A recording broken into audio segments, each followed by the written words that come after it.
Good morning, ladies and gentlemen. Good morning, ma'am. Today, I will discuss to you the multicultural literacy and the globalization.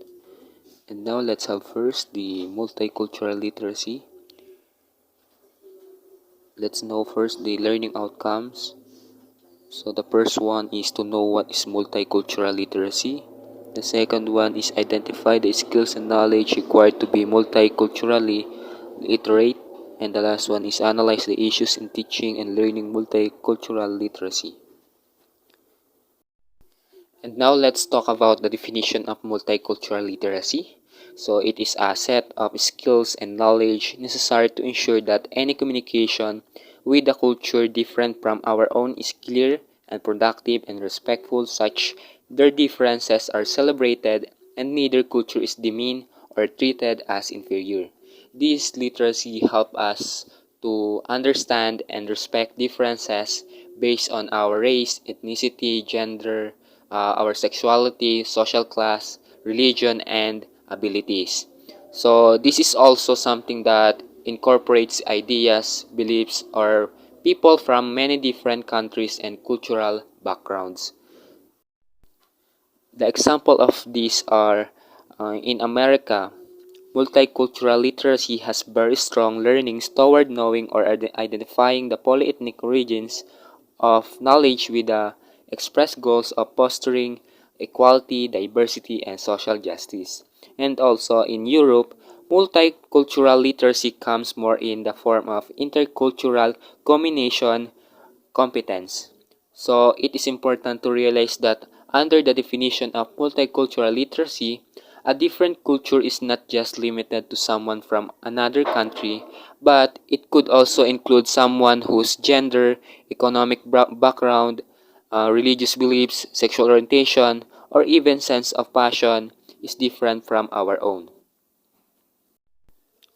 Multicultural literacy also bring attention to diversity, equity, and social justice to foster cultural awareness by addressing different issues like discrimination and oppression towards other ethnicities.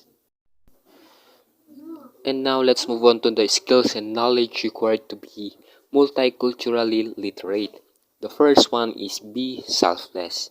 It is an attitude of selflessness, one that is less concerned with how I feel and more concerned with how I am making others feel. It is crucial to the multicultural literacy, as so much of the offense and conflict associated with the meeting of different cultures is the result of me first attitude, or I should be accommodated. You should be the one to adjust to me. I should feel comfortable with you before I make efforts to make you feel comfortable. So this selflessness is not instinctive to people, and especially difficult when one feels insecure of oneself and identity. Being selfless helps us to identify and connect with others, and that in and of itself is rewarding. It helps squash our egos because we are not acting out of our pride or for a desire to be noticed. So selflessness helps us act from our heart and soul instead of our ego, tapping into our true desired feelings. The next one is know that good and useful things can come from those different from us. Hand in hand with a dismissive attitude toward another culture is the idea that nothing good can come from them. Furthermore, there is a tendency to ignore or outright dismiss evidence to the contrary. So simply acknowledging the good ideas and products have come from cultures we might not like goes a long way in preparing our minds to perceive them as being equally valuable. So if you pay attention to your everyday life enough, you'll know that you can learn from everything and everyone you come across. The third one is be willing to compromise. So it is any significant interaction with someone from a different culture is governed by the principle of he or she wants something and I want something. In other words, cultures do not interact out of magnanimity. So if you both you are willing to give the other wants, so well, it is good. But what happens when one or both are unwilling or not willing to give what others wants? So there must be compromise. So a reciprocal adjustment and demands and expectation to accommodate what the other party willing to give. So it is important to know when to stand your ground. The problem is everyone wants to be right. We all want to win. It is understandable, but we need to make sure we know how much we appreciate the other persons. And the last is accept that there are limits. So one or both cultures will be unwilling or unable to adjust their wants for the sake of others. So at this point, the productivity of the interaction drops and one must either change the purpose of the interaction or walk away, accepting that what you want cannot be had from the particular source. Because if we attempt force to the other party, to the other person, it may result of misunderstanding, hurt, and conflict. So when we can come to accept our limitation, we will learn to let go of our limitation and will begin to find and concentrate on our strength instead. In letting go of who we think we need to be, we will allow ourselves to embrace who truly are. And now let's have the issues in teaching and learning multicultural literacy in the Philippines. So, a number of important issues stand in the way of Philippine educators attempting to learn multicultural literacy for us and teach it or turn to others. So, the first issue is conflicting requirements for peace. So, the heart of multicultural literacy is peace among different cultures, productive and nonviolent interactions. It is easy to assume that all cultures value peace to the same degree and therefore willing to make those same compromises in order to attain it. But this is not necessarily true. For that example, the Israeli and the Palestinian conflict, which is really conflict over territory. Both sides desire peace, but they do not desire it enough to be willing to compromise. In a very real sense, both sides would rather live in perpetual conflict with one another rather than give up their claim to the land, which each side believes is rightfully theirs. So it can lead to negative feelings between the parties involved. So they don't mind the other ones or they are not willing to compromise.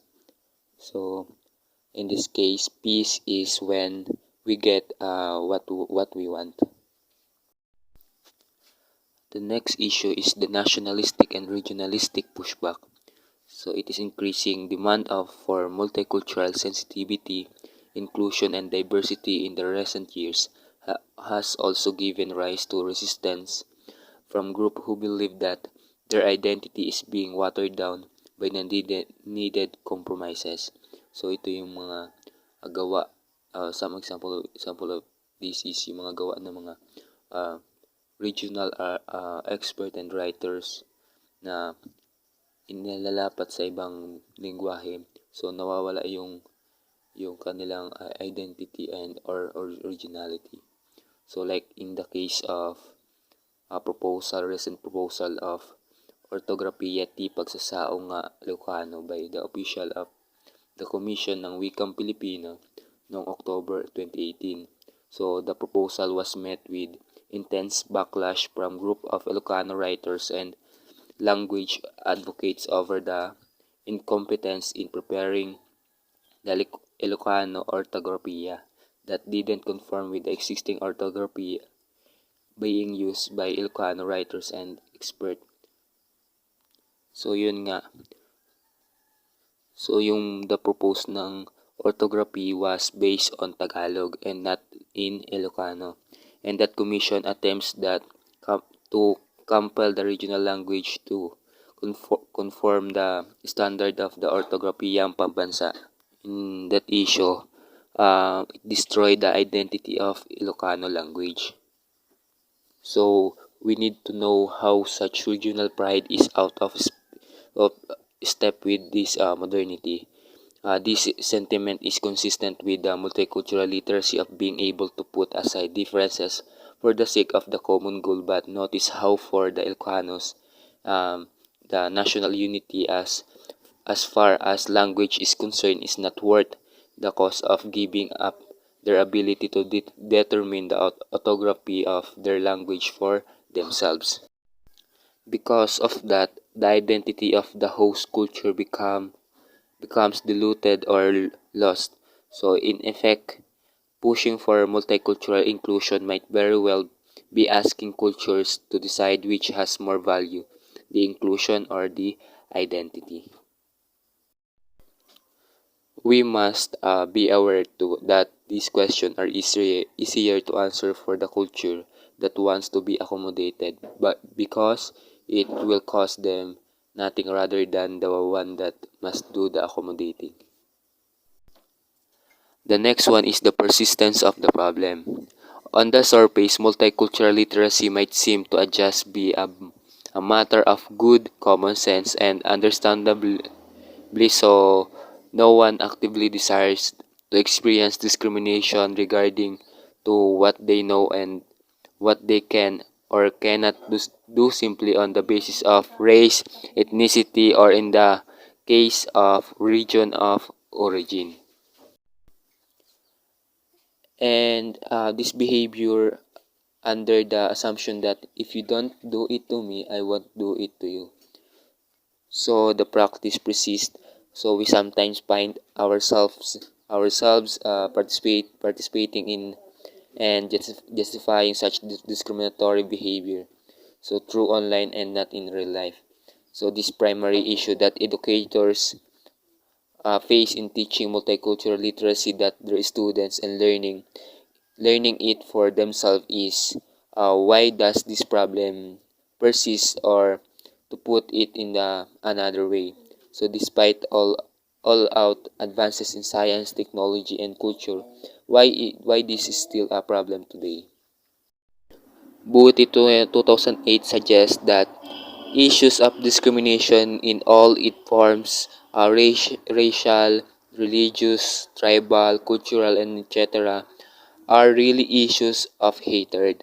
So, which she defines in an educational setting as the lack of compassion and lack of respect for the rights of the others, and that such hatred must be fought and its roots must be attacked because for as long as hatred exists in the human mind, real peace will be impossible.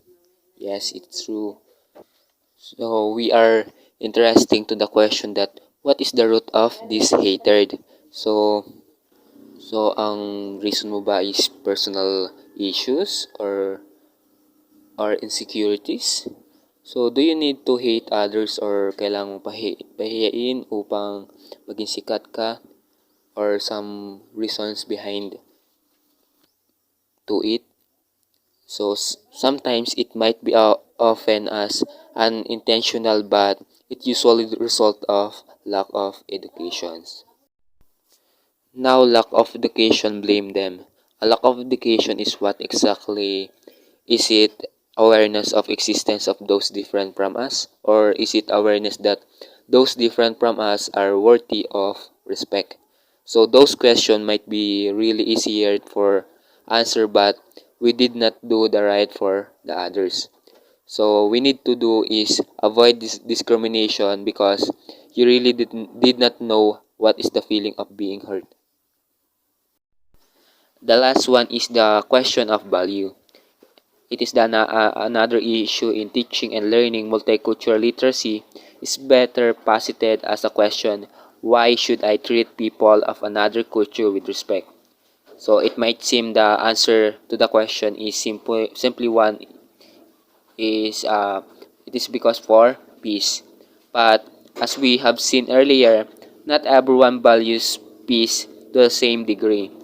So because sometimes yung nawawala yung respect natin kasi yung gusto natin ayaw nung iba. So dahil ayaw nila yung gusto natin, so minsan di natin binibigyan yung respect dun sa kanila. What if, for a certain culture, it is easier to just destroy anyone who opposes them rather than expend the efforts needed to come to a mutual understanding? Why should I value another culture, another society, or another person more than myself and my own? If we subscribe or if we see the Dawkins 2016, a concept of selfish gene, so where on the genetic level, the more two individuals are genetically similar to one another, the more sense it makes to behave selflessly toward one another and selfishly toward others who are different. So then we can easily frame the issue of discrimination of cultural discrimination and injustice as one of both genetics and survival. This means that the injustice that you experience is necessarily uh, for survival, and therefore it is the best interest that maintain the status quo. If such perspectives seem horrible to us, so it is because the question of the humanity, both individually and collectively as culture, we make no sense without subscribing to some absolute moral standard. So one that is true and right for all people, regardless of race, color, or creed. So today's world, if we are able to respect and know about others' cultures, or respect their values and beliefs, our life would be easier for most of us, and we learn a lot of good things from each other. Respect means that we accept somebody for who they are, even when they different from us, or we do not agree with them.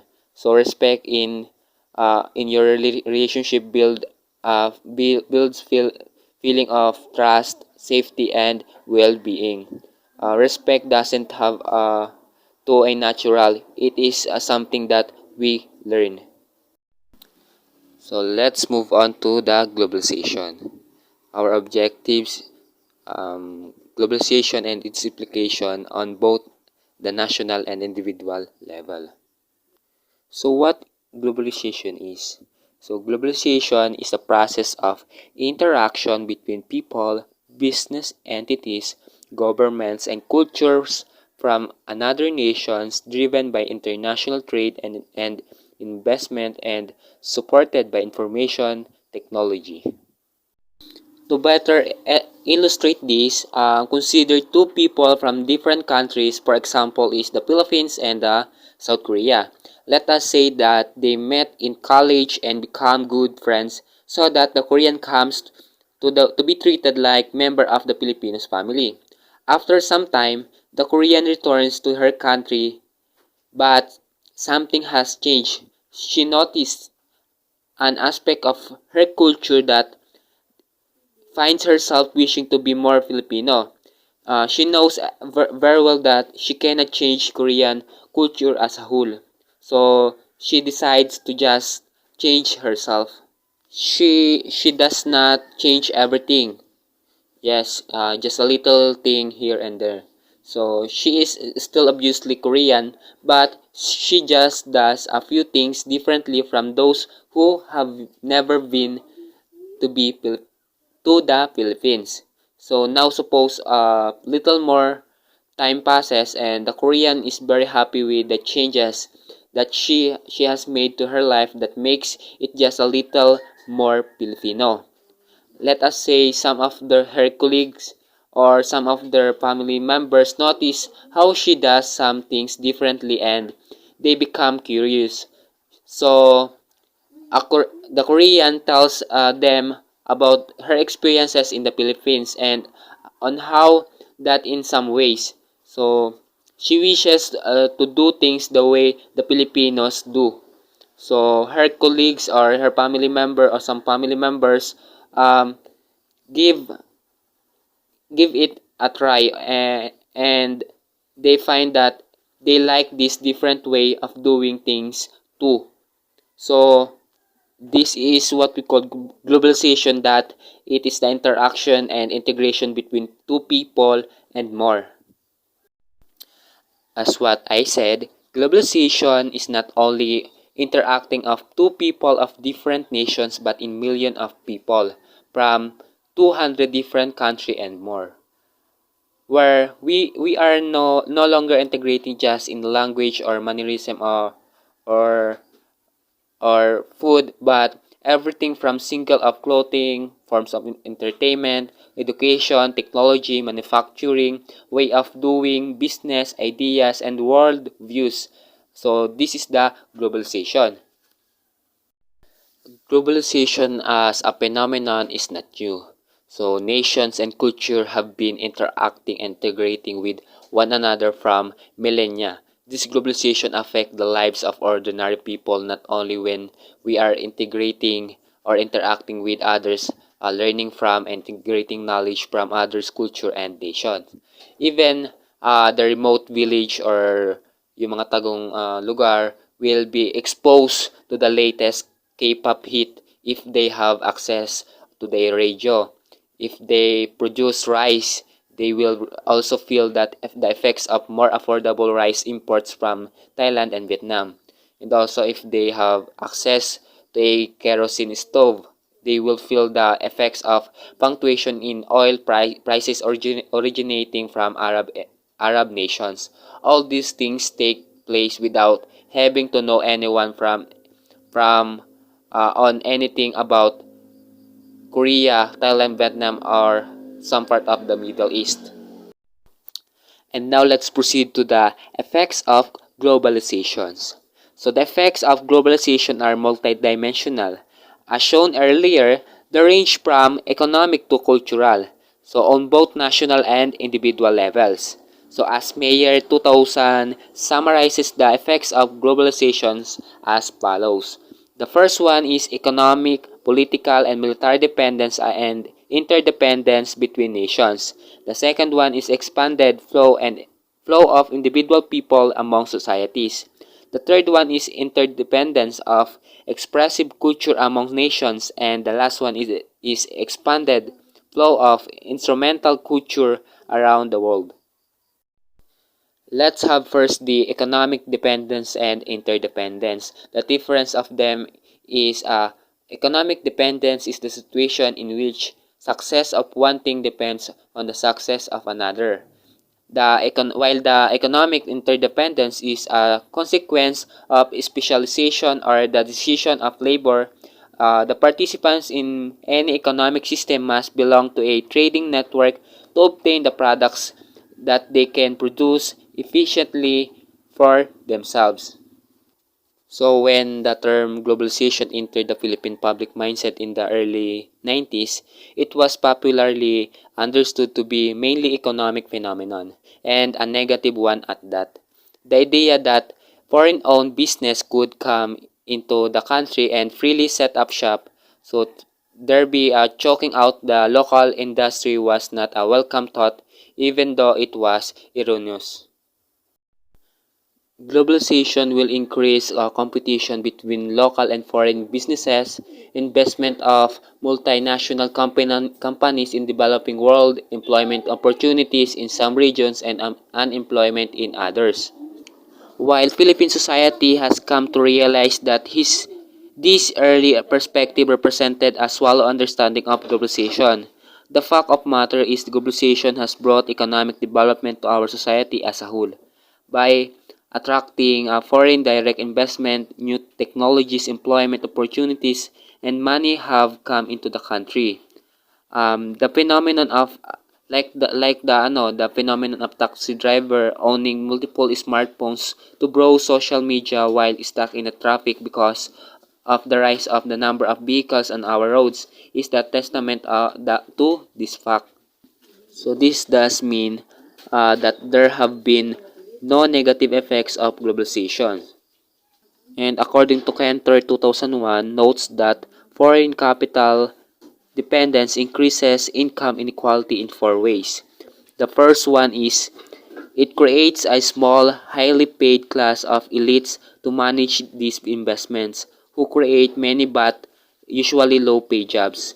The next one is profits from this investment are repatriated rather than invested in the host country, therefore inhibiting domestic capital formation.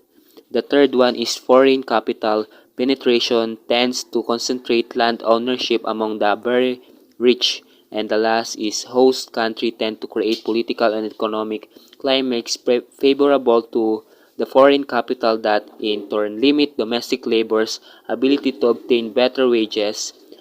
In simple words, the richest country become richer and the poor country become poorer.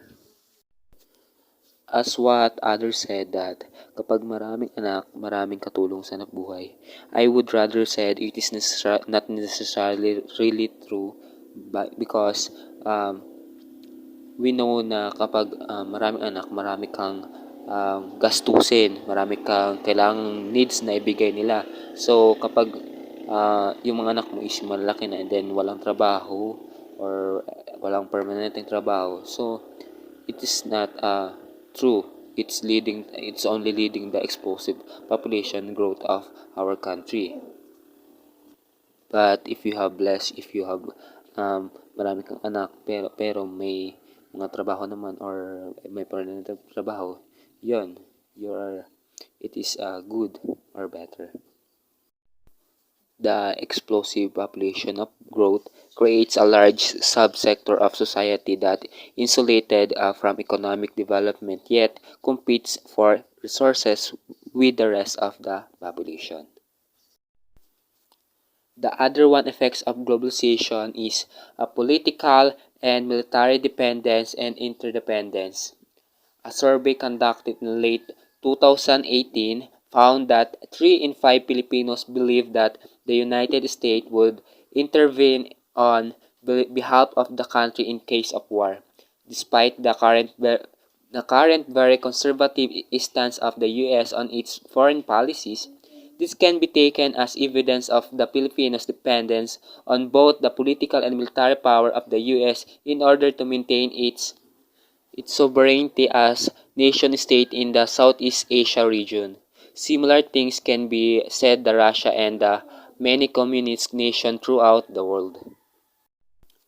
The effects of globalization on military forces, their places, and their operations will be widespread and pervasive. First, the global security environment will be characterized by an increase in non-state and transnational threats to national security. The most obvious of such non-state threats is global terrorism. While in the effects of globalization in politics is to force government to adopt global institutions. It increases the number of institutional organizations in which a country is a member. This makes government more accountable in global area and forcing them to pay attention to protect the human rights. The part is that where there are some forms of economic dependence or interdependence, political dependence or interdependence is not far behind, as the participating nations strive to protect their investments and interests in one another. The other effects of globalization is the expanded flow of expressive and instrumental culture. So, expressive culture, as the term suggests, deals with how particular culture expresses itself in it's either in language, music, and arts. Globalization encourages the monetization of this cultural artifact and their import or export among participating culture that it increased the consumption of which changes the consuming culture. For example, is the K-pop music and the culture was relatively niche occupation 10 years ago, with very few people aware of its existence, let alone actual fans. Today, it is practically ubiquitous in the Philippines, alongside the consumption of all things Korean, from skincare products to instant noodles. The culture expanded because of the interaction and integration of two person or more. So it exists in form of either ideas, words, image, musical sounds, and so on. Culture tends to flow comparatively easily throughout the world. So, in fact, the flow of culture is increasingly easy because culture exists increasingly in digitized form. The last effect of globalization is expanded flow of people among societies, or known as population growth. So the fact that globalization encourages the movement of people between nations to states should come as no surprise to us, as the Philippine Statistic Authority, or the PSA, estimate that there were 2.3 million overseas Filipino workers during the period of April to September 2017, who were responsible for up to 205.2 billion pesos in remittances. So, according to Mayor 2000, that there are three reasons why this happened. The first one is socio-economic migration, the next one is political expulsion, and the last one is travel or tourism. When we say socio-economic migration, explain the Philippines OFW phenomenon and the Filipino travel abroad to find better economic opportunity for themselves and for their family for lack of said opportunity here in the Philippines. And the last one is the political expulsion. On the other hand, has more to do with trying to escape the political climate of a particular country, thereby forcing an individual to seek asylum in another more favorable country. Globalization is associated with rapid and significant human changes. The movements of people from rural to urban areas has accelerated, and the growth of cities in the developing world, especially in link to substandard living for many. Family disruption and social and domestic violence are increasing. Further that, so how globalization is very important? Because it is one of the most powerful forces affecting the modern generation or this modern world. So it can be difficult to make sense of the world without knowing or without understanding this globalization. So as a student or as a learner, globalization enhance our ability to acquire and utilize knowledge. Globalization enhances the ability of learners to access, assess, adapt, and apply knowledge, to think independently, for exercise appropriate judgment, and to collaborate with others to make sense of new situations. So, my report is over. Thank you very much for listening. Thank you.